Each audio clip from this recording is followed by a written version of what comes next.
De Simón a Pedro, el llamado. Cuando nos acercamos a la figura de San Pedro, lo primero que la Iglesia nos invita a contemplar no es un cargo, sino un llamado. Pedro no comienza siendo Pedro. Su nombre es Simón, un pescador de Galilea, un hombre sencillo, sin formación rabínica, sin poder ni prestigio. Y esto no es un detalle menor. Dios no elige a Pedro por sus méritos humanos, sino por su disponibilidad del corazón. El Evangelio nos muestra que Jesús entra en la vida de Simón en medio de lo cotidiano, una barca, redes vacías, una noche de fracaso. Allí, donde Simón ya no espera nada, Cristo irrumpe y le pide algo aparentemente absurdo: rema mar adentro y echa las redes. Desde la teología católica, este gesto es clave. La vocación nace de la obediencia, no de la seguridad humana. Simón confía en la palabra de Cristo incluso cuando la experiencia le dice lo contrario. Tras la pesca milagrosa, Simón cae de rodillas y pronuncia una frase que revela su alma: apártate de mí, Señor, que soy un pecador. Aquí encontramos uno de los pilares de la espiritualidad católica. El encuentro auténtico con Dios no genera orgullo, sino humildad y conciencia de pecado. Y es precisamente en ese momento cuando Jesús no lo rechaza, sino que lo confirma: no temas, desde ahora serás pescador de hombres. Dios no se escandaliza de la miseria humana, la transforma. Más adelante, Jesús da un paso decisivo y cambia su nombre. En la Sagrada Escritura, cambiar el nombre significa cambiar la misión. Simón pasa a llamarse Pedro, Kefas, que significa roca. Desde la apologética católica, esto es fundamental. Cristo no dice serás como una roca, sino tú eres Pedro. No es una metáfora poética, es una designación personal y concreta. Dios edifica su obra sobre personas reales, no sobre ideas abstractas. Este cambio de nombre anticipa algo más grande: Pedro será fundamento visible de la Iglesia. Y aquí la fe católica es clara: la Iglesia no se apoya en la perfección moral de Pedro, sino en la promesa de Cristo. Jesús conoce las debilidades de Simón, su impulsividad, su miedo, su futura negación, y aún así lo elige. Esto nos enseña algo esencial: la autoridad en la Iglesia nace de la gracia, no de la impecabilidad. Por eso, el llamado de Pedro no es solo historia antigua. Es un espejo para cada creyente. Dios sigue llamando a hombres frágiles para misiones grandes. La historia de Simón que se convierte en Pedro nos recuerda que la Iglesia es obra de Dios sostenida por la gracia, no una construcción humana basada en talentos o estrategias. Pedro comienza como pescador y termina siendo pastor, empieza con redes y acaba entregando la vida. Todo comenzó con un sí pronunciado desde la pobreza interior. Y ahí está la fuerza del Evangelio y la verdad que la Iglesia proclama desde hace 2000 años. Pedro, la roca sobre la que Cristo edifica su Iglesia. Después de haber sido llamado y transformado interiormente, llega un momento decisivo en la vida de Pedro y en la historia del cristianismo. En Cesarea de Filipo, Jesús hace una pregunta que no es retórica, es existencial: ¿y vosotros? ¿Quién decís que soy yo? Pedro toma la palabra y confiesa: tú eres el Mesías, el Hijo de Dios vivo. Esta confesión no nace de la carne ni de la inteligencia humana, sino, como afirma el propio Jesús, de una revelación del Padre. Aquí la teología católica es muy clara: antes de recibir una misión, Pedro confiesa la fe verdadera. La autoridad en la Iglesia no se apoya en el poder, sino en la verdad revelada. Y es justo después de esta confesión cuando Cristo pronuncia unas palabras únicas, jamás dichas a otro apóstol: tú eres Pedro, y sobre esta piedra edificaré mi Iglesia. Desde la apologética católica, este pasaje es fundamental. Jesús no habla de una idea, ni de una fe abstracta, ni de una comunidad invisible. Habla de una persona concreta. En arameo, la lengua que hablaba Jesús, no hay distinción entre Pedro y piedra. Kefas es Kefas. Cristo edifica su Iglesia sobre Pedro mismo, como fundamento visible, por voluntad divina. Además, Jesús no dice: sobre esta piedra edificaré una iglesia, sino mi Iglesia. La Iglesia no pertenece a Pedro, ni a los apóstoles, ni a los fieles, pertenece a Cristo. Pero Cristo, en su designio misterioso, ha querido que tenga una estructura visible, un principio de unidad. Y ese principio es Pedro. Jesús continúa y le entrega las llaves del reino de los cielos.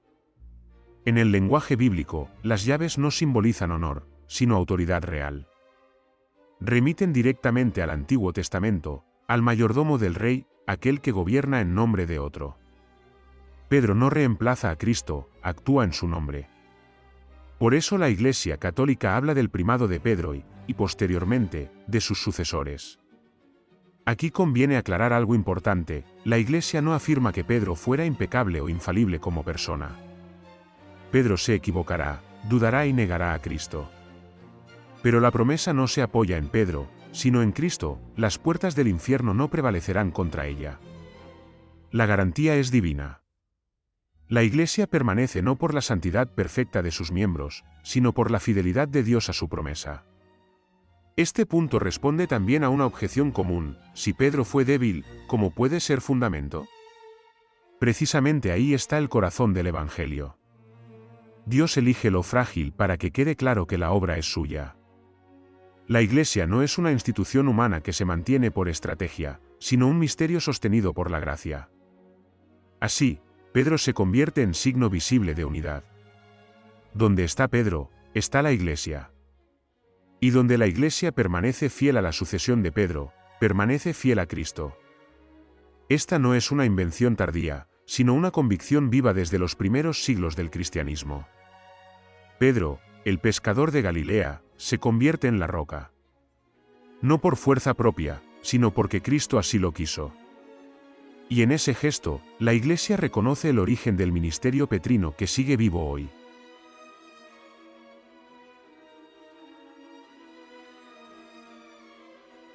Pedro camina sobre las aguas, la fe que se atreve y la fe que necesita ser sostenida. Si Pedro es la roca sobre la que Cristo edifica su Iglesia, el Evangelio también nos muestra que esa roca no es de mármol, sino de carne y hueso. Y uno de los pasajes que mejor revela esta tensión entre grandeza y fragilidad es aquel en el que Pedro camina sobre las aguas. Los discípulos están en la barca, de noche, con el mar agitado. La barca representa a la Iglesia, el mar, el caos del mundo. Y en medio de esa oscuridad, Jesús se acerca caminando sobre el agua. Pedro, fiel a su carácter impulsivo, no se conforma con mirar desde lejos. Le dice: Señor, si eres tú, mándame ir a ti sobre las aguas. Aquí hay una verdad profundamente católica: Pedro no actúa por iniciativa propia, espera una palabra de Cristo. La fe auténtica no es temeridad, es obediencia confiada. Jesús responde con una sola palabra: ven. Y Pedro baja de la barca. Esto es decisivo. Pedro es el único apóstol que se atreve a salir.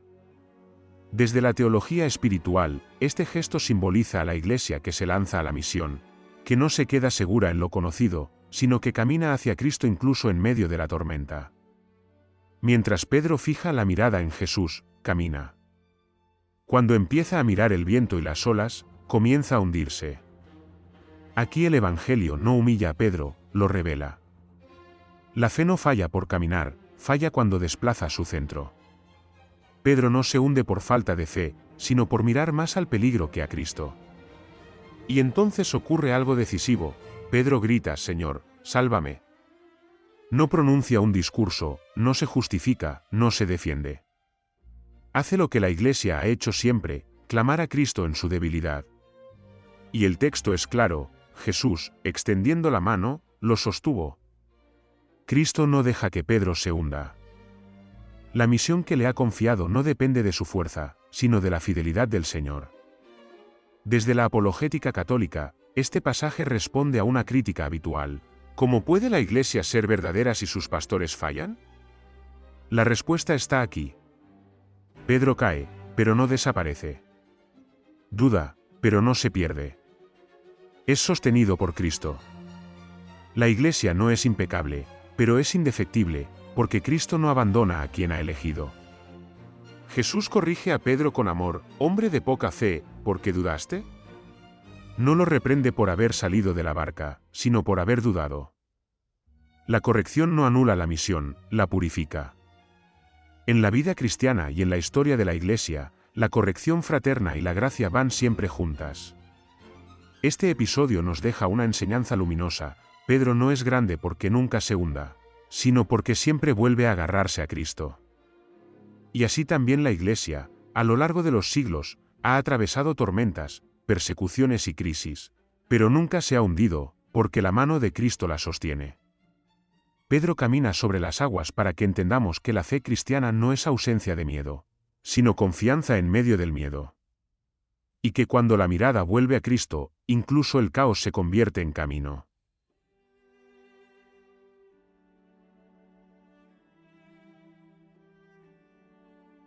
La negación de Pedro, el fracaso que no anula la vocación. Después de haber confesado la fe, de haber recibido las llaves del reino y de haber caminado sobre las aguas, Pedro desciende al punto más bajo de su historia. Y esto no es una contradicción del Evangelio, es su verdad más profunda. Porque la fe católica no oculta las caídas de sus pilares, las muestra para revelar la misericordia de Dios. En la noche de la pasión, Pedro asegura con vehemencia que nunca abandonará a Jesús. Está convencido de su fidelidad, pero aún no conoce la profundidad de su propia fragilidad. Jesús, que si la conoce, le anuncia, antes de que cante el gallo: me negarás 3 veces. No se lo dice para humillarlo, sino para prepararlo. En la teología católica, Dios permite la caída no como castigo, sino como purificación del amor. Y la negación sucede 3 veces. No ante tribunales ni amenazas de muerte, sino ante preguntas sencillas, casi insignificantes. Esto es clave desde la apologética: Pedro no cae por persecución externa, sino por miedo interior. El pecado no siempre nace de grandes odios, sino de pequeñas cobardías. Pero el Evangelio nos regala un detalle decisivo: el Señor se volvió y miró a Pedro. No es una mirada de reproche, es una mirada de verdad. En ese cruce de miradas, Pedro se ve a sí mismo tal como es, y al mismo tiempo se sabe amado. Por eso llora amargamente. Las lágrimas de Pedro no son de desesperación, son de arrepentimiento auténtico. Aquí la Iglesia hace una distinción esencial: Pedro peca gravemente, pero no rompe la comunión. Judas también peca, pero desespera. Pedro confía en la misericordia, Judas huye de ella. Esta diferencia es central en la teología católica del pecado y la gracia: no nos salva no caer, sino volver a Dios. Desde este momento, Pedro queda interiormente preparado para algo más grande. El que ha experimentado su propia miseria ya no confiará en sí mismo, sino en Cristo. Por eso Pedro puede convertirse en pastor. Quien no ha sido herido por su pecado, no puede sanar a otros con misericordia. Este pasaje responde también a una objeción frecuente: ¿cómo puede la Iglesia ser santa si su cabeza negó a Cristo? Precisamente por eso. La santidad de la Iglesia no nace de la impecabilidad de Pedro, sino del perdón que lo restaura. La Iglesia es santa porque en ella actúa la misericordia de Dios, no porque sus miembros sean perfectos. Pedro no pierde su misión. Jesús no le retira las llaves. No lo sustituye. Porque la vocación de Dios es irrevocable. El pecado hiere, pero no destruye el plan de Dios cuando hay arrepentimiento. Pedro cae para aprender a levantarse. Y en esa caída, la Iglesia aprende que siempre hay camino de vuelta.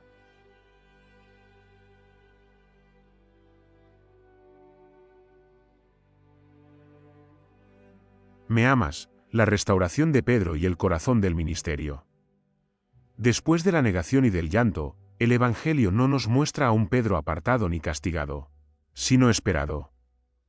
Jesús resucitado no va a buscar primero explicaciones, ni reproches, ni promesas de fidelidad futura. Va directo al centro: el amor. En la orilla del lago, en un escenario que recuerda el primer llamado, Cristo repite el gesto, pero ahora desde la misericordia. 3 veces Jesús pregunta: Simón, hijo de Juan, ¿me amas? No le llama Pedro. Le llama Simón. Como si quisiera llevarlo de nuevo al origen, al punto donde todo comenzó. Cada pregunta repara una negación. No es una humillación pública, es una sanación pública. Desde la teología católica, Este momento es clave para comprender cómo actúa Dios, no borra la historia, la redime. Pedro responde con humildad. Ya no promete heroicidades. Ya no dice, te seguiré hasta la muerte. Dice algo mucho más profundo, Señor, tú lo sabes todo, tú sabes que te amo. Pedro ha aprendido a no confiar en su fuerza, sino en el conocimiento que Cristo tiene de su corazón. Aquí se produce el verdadero cambio interior.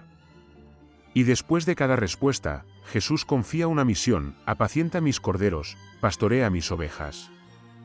Desde la apologética católica, este texto es fundamental. Cristo entrega explícitamente a Pedro el cuidado de todo el rebaño, no solo de una parte. Las ovejas son de Cristo, pero Él las confía a Pedro como pastor visible. Aquí se revela algo esencial: el ministerio en la Iglesia no se funda en la perfección moral, sino en el amor probado por la misericordia. Pedro puede guiar porque ha sido perdonado. Puede sostener porque ha sido sostenido. Puede corregir porque ha sido corregido por el amor. Este pasaje responde a otra objeción habitual: ¿por qué seguir a una iglesia dirigida por hombres? Porque Cristo así lo quiso. No confió su iglesia a ángeles, sino a hombres heridos y restaurados. La autoridad pastoral nace del amor a Cristo, no del dominio sobre los demás.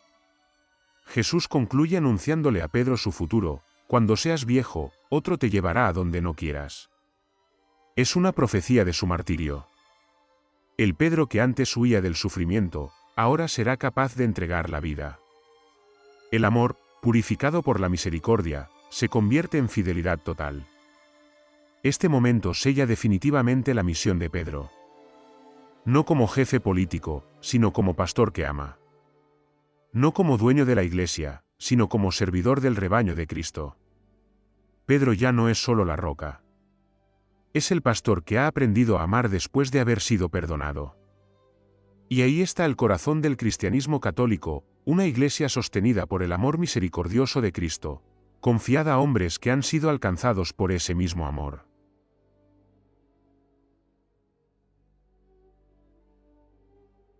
Pedro después de Pentecostés, del miedo al anuncio valiente.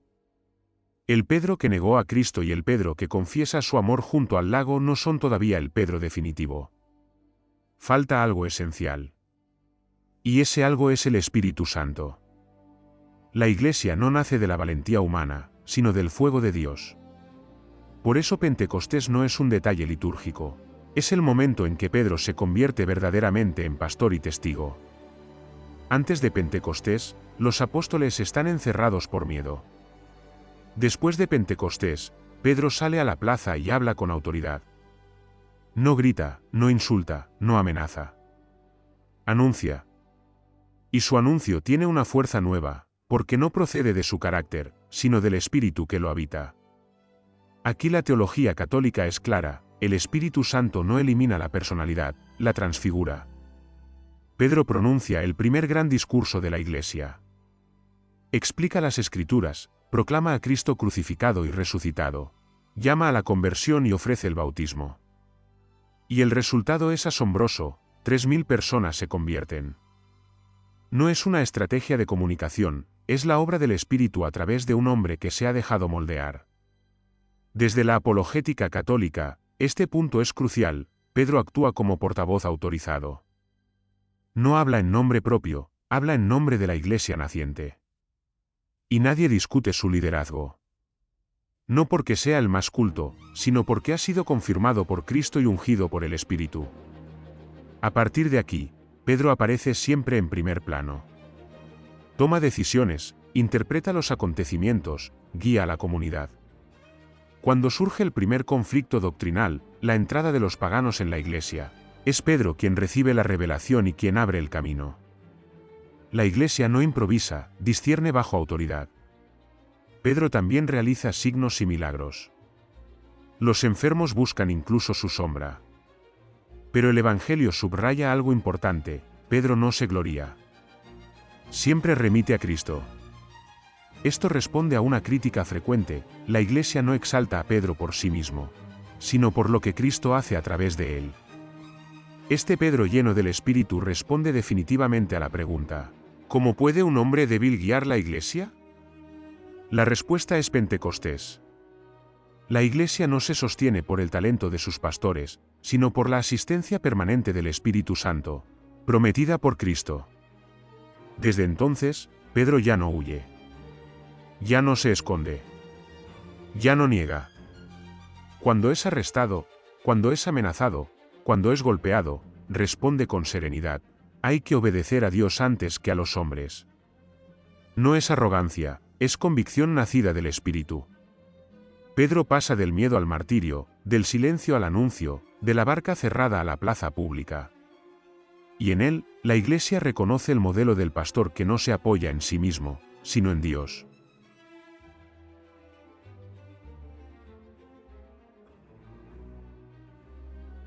Pedro y la apertura a los gentiles, una Iglesia verdaderamente universal.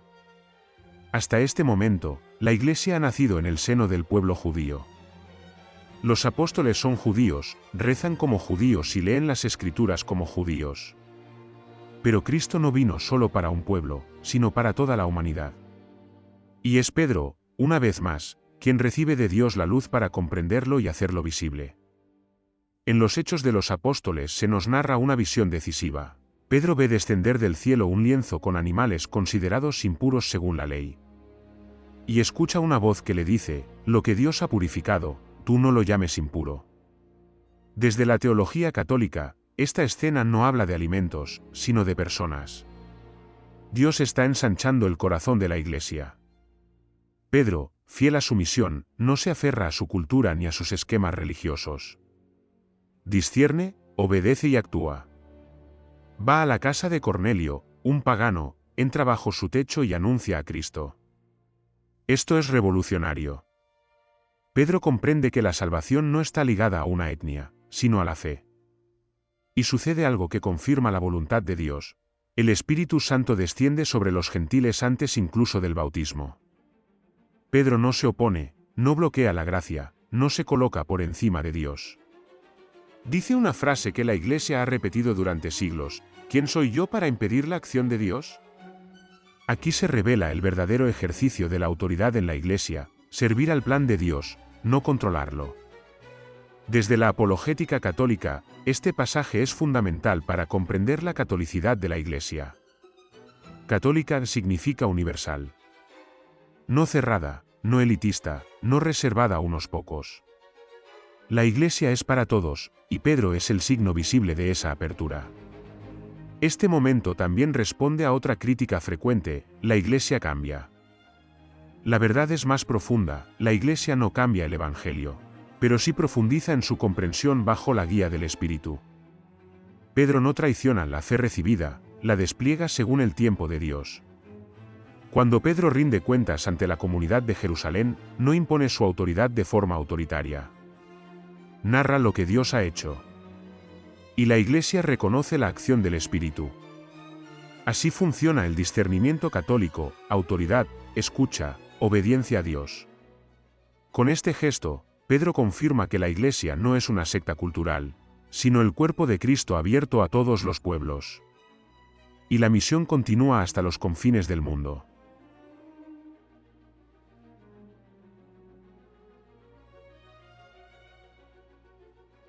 Pedro y Pablo, autoridad y humildad al servicio de la verdad. La figura de San Pedro no se presenta en el Nuevo Testamento como la de un líder intocable o aislado de la corrección fraterna. Al contrario, la Escritura nos muestra un episodio de gran profundidad eclesial: el momento en que San Pablo corrige a Pedro en Antioquía. Lejos de debilitar la autoridad de Pedro, este pasaje la purifica y la confirma.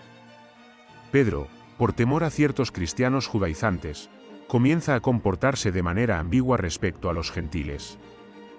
No niega la verdad del Evangelio, pero su conducta genera confusión. Pablo, movido por el amor a la verdad, lo corrige públicamente. Desde la teología católica, este episodio es fundamental para entender cómo funciona la Iglesia. La autoridad no está exenta de responsabilidad, y la corrección no anula el primado. Aquí es importante subrayar algo clave desde la apologética: Pablo corrige una conducta, no una doctrina definida. Pedro no enseña error alguno en materia de fe, su fallo es pastoral, no magisterial. Esta distinción es esencial para comprender la doctrina católica sobre el ministerio petrino. Y lo más significativo no es solo que Pablo corrija, sino que Pedro acepta la corrección. No responde con orgullo, no se impone por su cargo, no divide a la Iglesia. Su silencio es elocuente. Pedro muestra que la verdadera autoridad se vive en humildad y servicio a la verdad. Este episodio responde a una objeción muy común: si el Papa puede equivocarse, ¿por qué seguirlo? La respuesta católica es clara: la infalibilidad no significa impecabilidad ni omnisciencia. Significa que Cristo protege a su Iglesia del error doctrinal cuando define solemnemente la fe, no que sus pastores no puedan cometer errores humanos. La Iglesia no se edifica sobre la personalidad de Pedro, sino sobre la promesa de Cristo. Y Pedro, al aceptar la corrección, da un testimonio luminoso: la unidad de la Iglesia está por encima del prestigio personal. Este momento revela un equilibrio profundamente católico: autoridad y comunión, primado y colegialidad, verdad y caridad. No hay competencia entre Pedro y Pablo, hay una misión compartida. Uno no anula al otro. Ambos sirven al mismo Cristo. Gracias a este episodio, la Iglesia aprende que la corrección fraterna no es rebeldía, y que la autoridad no es autoritarismo. Cuando ambas se viven en el Espíritu, la Iglesia crece en verdad y santidad.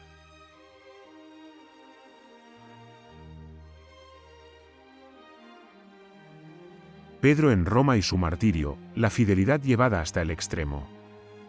La vida de Pedro no termina en Jerusalén ni en Antioquía.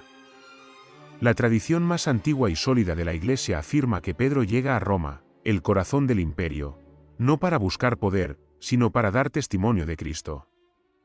Este dato no es una leyenda tardía, sino una convicción unánime de los primeros cristianos, recogida por los padres de la Iglesia. Desde la apologética católica, este punto es decisivo: Pedro no muere en cualquier lugar, muere en Roma, la capital del mundo pagano. Allí ejerce su ministerio pastoral y allí sella con su sangre la misión que Cristo le confió. Por eso la Iglesia reconoce en el obispo de Roma al sucesor de Pedro. No por tradición humana, sino por continuidad apostólica. En Roma, Pedro enfrenta persecución, incomprensión y peligro constante. Según la tradición, cuando intenta huir para salvar su vida, se encuentra con Cristo en el camino. Le pregunta: Señor, ¿a dónde vas? Y Cristo responde: voy a Roma a ser crucificado de nuevo. Pedro comprende entonces que no puede abandonar al rebaño. Regresa sabiendo que le espera la cruz. El martirio de Pedro es profundamente revelador. Muere crucificado, pero boca abajo, por no considerarse digno de morir como su Señor. Este gesto no es teatral, es teológico. Pedro ha aprendido definitivamente que su grandeza no está en el cargo, sino en la humildad ante Cristo. Aquí se cumple la profecía que Jesús le había hecho junto al lago: otro te llevará a donde no quieras. El Pedro que una vez tuvo miedo de una criada, ahora entrega la vida con serenidad. La gracia ha hecho su obra completa. El martirio confirma lo que las palabras anunciaron. Pedro no solo enseñó con su voz, enseñó con su sangre.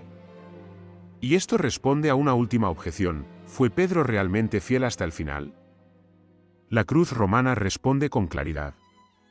Pedro no murió por una idea, murió por una persona viva. La Iglesia nace bajo la cruz y se consolida con la sangre de los mártires. Pedro es el primero entre ellos en Roma. Su tumba, venerada desde los primeros siglos, se convierte en signo visible de continuidad y unidad. Donde está la tumba de Pedro, está la Iglesia que Cristo prometió. Así termina la historia de Pedro, pero no su misión. Porque la fe católica proclama que el ministerio petrino continúa. No como repetición del hombre, sino como permanencia del servicio. Cada sucesor de Pedro no es Pedro, pero ocupa su lugar para custodiar la fe y mantener la unidad. Pedro comenzó como pescador, fue llamado por gracia, cayó por miedo, fue restaurado por amor, fortalecido por el Espíritu y confirmado por el martirio. En él, la Iglesia reconoce que Dios escribe recto con líneas torcidas, y que su promesa es más fuerte que toda debilidad humana.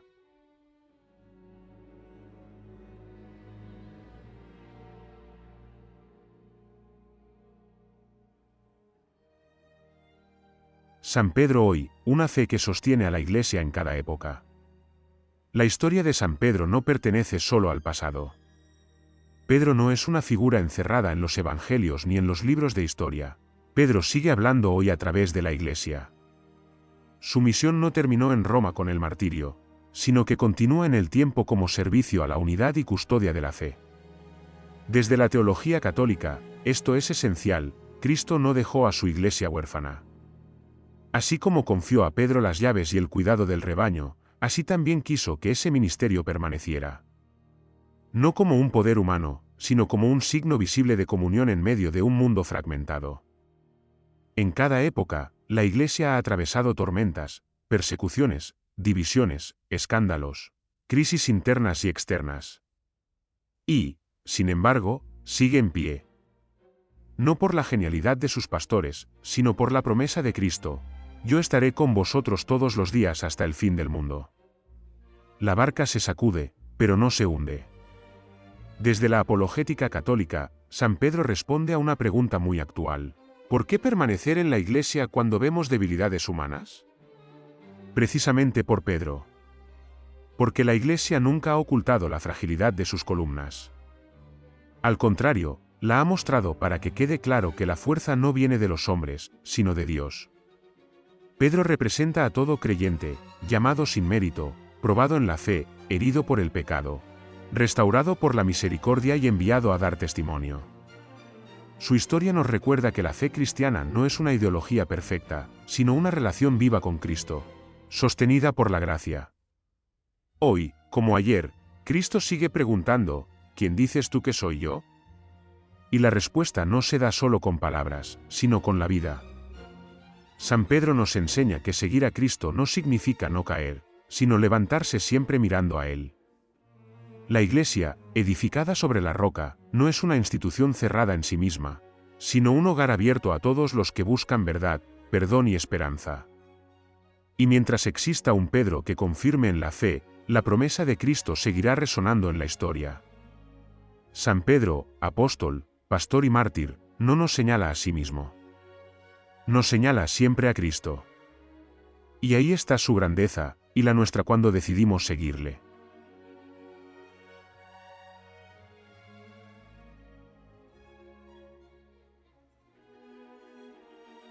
Y para terminar, puedo decir que San Pedro no fue el más fuerte, ni el más sabio, ni el más fiel según criterios humanos. Fue el elegido.